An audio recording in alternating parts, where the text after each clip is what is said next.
Oh goodness, this is a way to start a vlog. I nearly ended up in there. It's a bit slippery down here. I didn't realise. I came to empty the wheelbarrow and I'm not joking. Oh goodness, it is slippery. I literally nearly ended up in the muck heap with the wheelbarrow.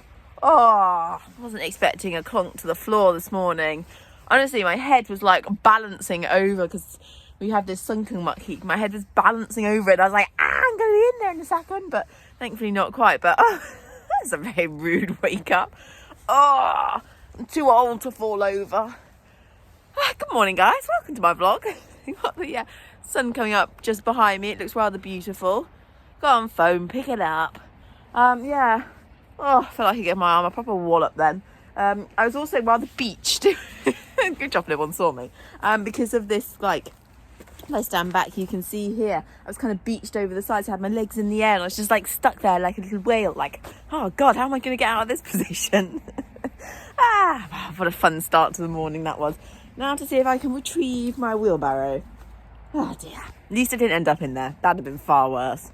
I know horses don't mean to be a pain in the neck, but Cobble's just walloped me round the face just after he was eating that lovely black molasses lick.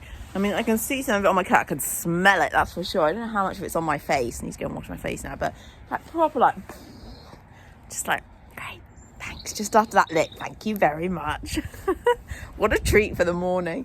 Yes, it's all over your nose. He's like, I didn't do anything. He's like, I didn't happen to see you right there. Thanks a bunch, Coop. Coop had his hocks done yesterday. That's why the vet was going to see Coop. Had his hocks done. So I'm hoping he's going to be feeling great afterwards. He wasn't lame or anything, but it's more of a maintenance thing. More of just that, you know, he's getting to 23. It's nice for him to feel as good as he can. And I think having his hocks medicated makes quite a big difference. He last had it done in December 2022. Oh, I hate this headband so much. Just slips down the whole time. Yeah, back in December 2022.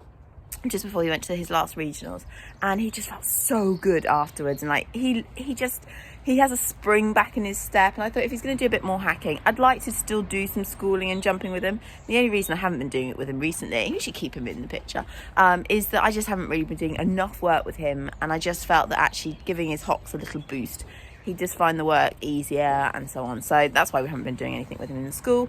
So he had that done yesterday, which was good. His left hock was slightly more difficult to get into, so that was maybe a little bit more, I don't know the words I want to use or what the vet said, but possibly like a little bit more fused or something like that.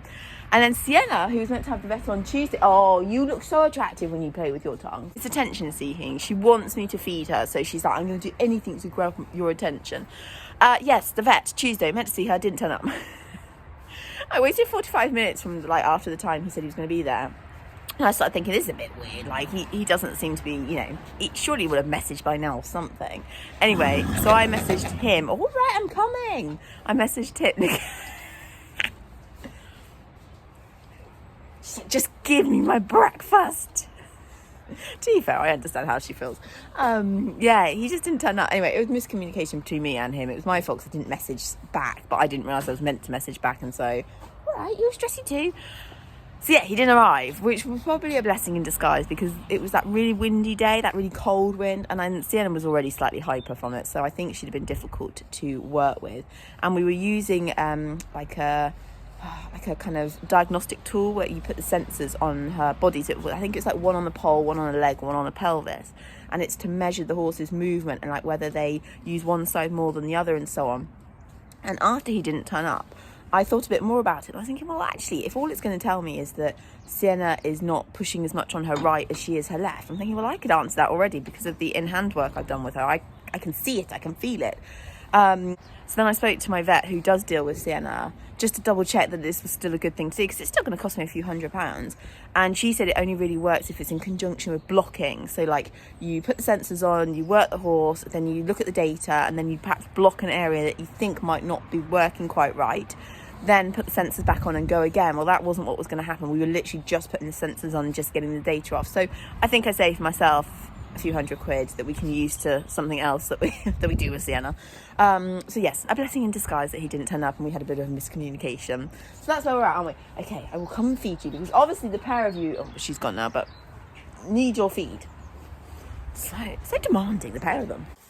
We're trying a new angle in the yard. Sometimes it's really hard to find somewhere to prop my phone because after a while you get arm ache, don't you, when you're holding your phone out for so long.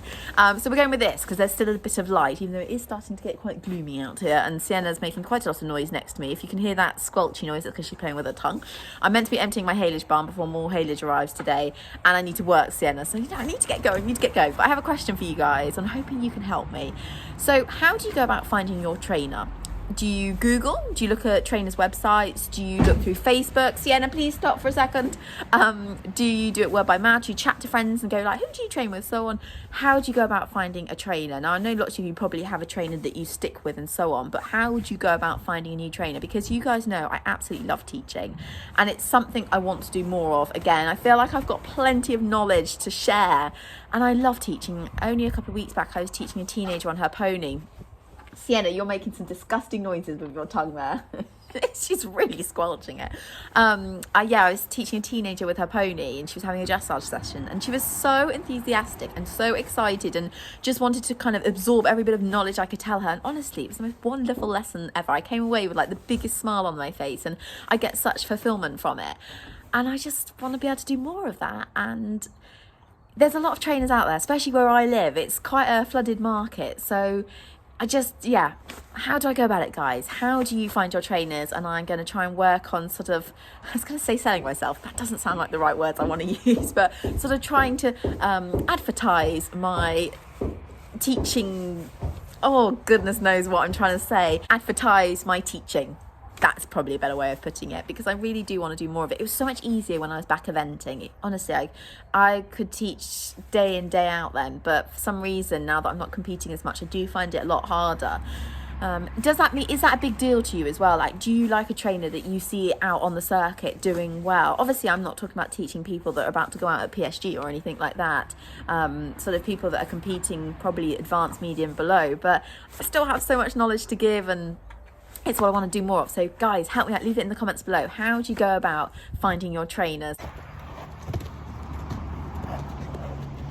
you a bit spicy today?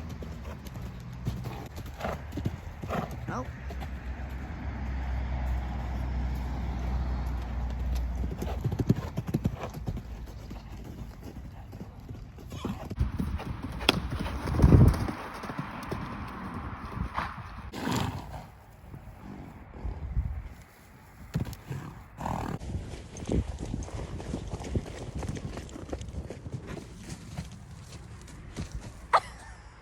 Beg your pardon.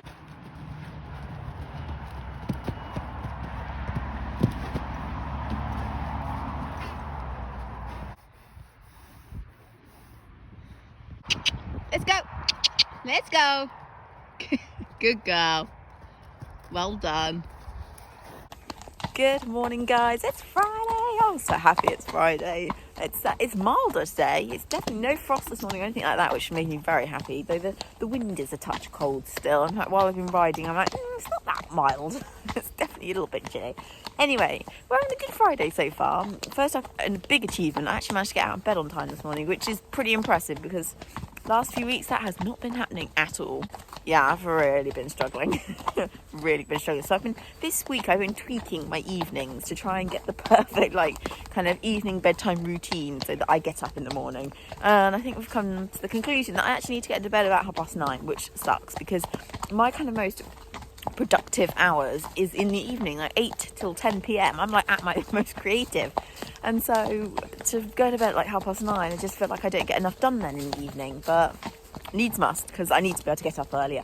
I've also now been journaling since the 27th of December, and I think it's become a new habit. I'm really down for it still. I thought, if I manage to do this for a week or two, that'll be something, but I'm still going strong. The only thing I haven't done is kind of allocated any extra time in the morning for it. So I've just made my mornings even busier by now trying to kind of journal for 10-15 minutes every morning. But I really like it. It's kind of I've tried it before, didn't get on with it, didn't find it worked for me, but had this kind of urge to do it again and really found that it's just, I don't know, for some reason this time the words have just come out and hit the paper. And also I really like, it sounds really stupid, but I really like kind of writing on pen and paper, I really like writing on paper. Like, I'm not sure I could do it if I was typing on my phone or anything like that. It's putting pen to paper that I particularly enjoy. But yeah, just kind of any creative thoughts that might have appeared overnight, get them down on paper. Also a good way of going, like, prioritising what needs to be done that day. Like, I'll be like, right, you need to get this done today. Also, you know, just getting anything off my chest that I feel like I need to get down. Maybe if I feel like I'm not doing something well enough or achieving something. It just seems a good way to start the morning. And also try and make sure it's really positive. Like, really use positive words so that I feel like I start the day in a good place. And I think that has helped for sure. So long may that last. Also, just, I mean, this is completely off the subject, but if you have not got fleece lined leggings, guys, get them. They're a game changer. So as you know, at Christmas, my mum gave me a pair. I didn't think they were particularly expensive or anything like that, but oh my goodness, they made such a difference out riding. No chilblains on my legs, which is something I do get quite a lot of. And honestly, my legs have been warm all week. So yeah, game changer. If you haven't got them, get them. You won't regret it. Anyway, I'm just finishing off a ride on Mr. Coco here. Got quite a busy day coming my way, which is slightly frustrating because yesterday was super quiet, but nothing could move into yesterday, and it's just really annoying because, you know, it would have been nice to have kind of spread it out more, but never mind.